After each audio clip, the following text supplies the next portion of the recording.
Hey there folks, Peter here with BlackRock Business, and today we're going to talk about vendors, manipulating your vendor list, getting it into Excel, or just printing it out, whatever you might need to do.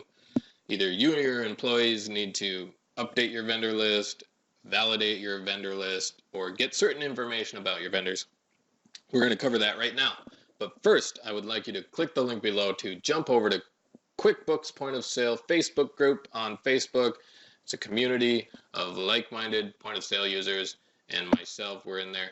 If you want to, it's pretty much like free tech support. If you jump in there, you can ask questions and get answers, and it's great. If you're on YouTube right now, don't forget to hit the subscribe button. We're releasing many videos, and you don't want to miss them. That will inform you when new videos come out, which is all the time. All right, let's get into it. We got our vendor list right here.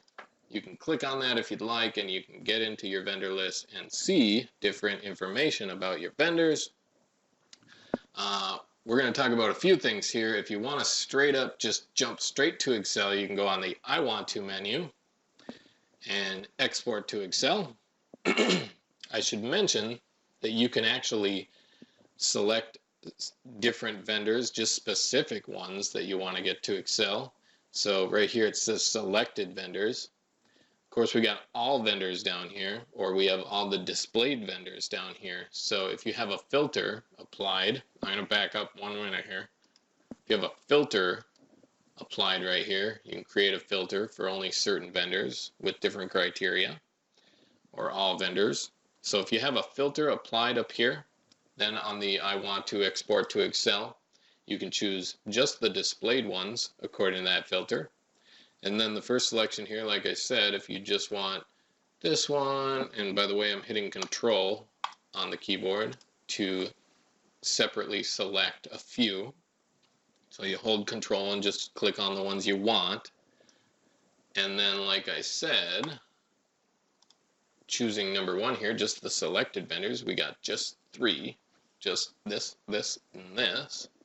I don't know why we do the Department of Revenue. That's more like for taxes. Then you can actually export it to Excel, and that'll save a new Excel file that you can open up. Export template, that's kind of a subject for a different video. You can create a template that just has the columns that you want on your vendor export. Who knows, maybe you're trying to get vendors into another system of yours, like a CRM or something like that, and that's why you're exporting.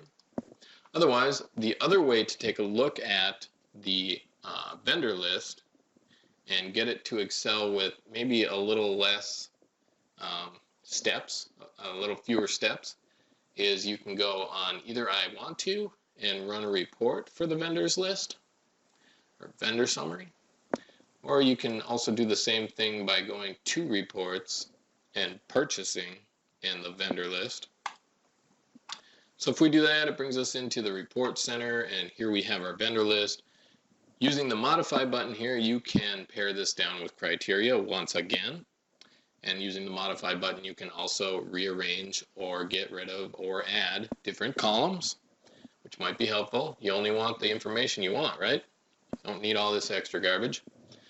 So once you get it looking like you want it, you can hit Excel here, and that actually doesn't ask you anything about mapping. It just straight up brings out exactly what you're looking at into Excel. From here, you can also choose to get rid of these header columns and then decide to start ordering or reordering your different columns. Like, let's say I wanted to sort and filter, and I want to do a custom sort. And I want to sort by zip code, so I do column H right there, and I'm going to do it A to Z order, which actually is going to be least to greatest if you're using numbers over there. So there you have it. You are able to get your vendor list out of point of sale, and from there you can print it or save it to a PDF or import it into another system that you're using, and that's that. Thanks for coming along on this video explaining about the vendor list and how you can print it or get it out of point of sale. My name is Peter. Don't forget to subscribe. Don't forget to go to our QuickBooks Point of Sale Facebook group. You have yourself a great day.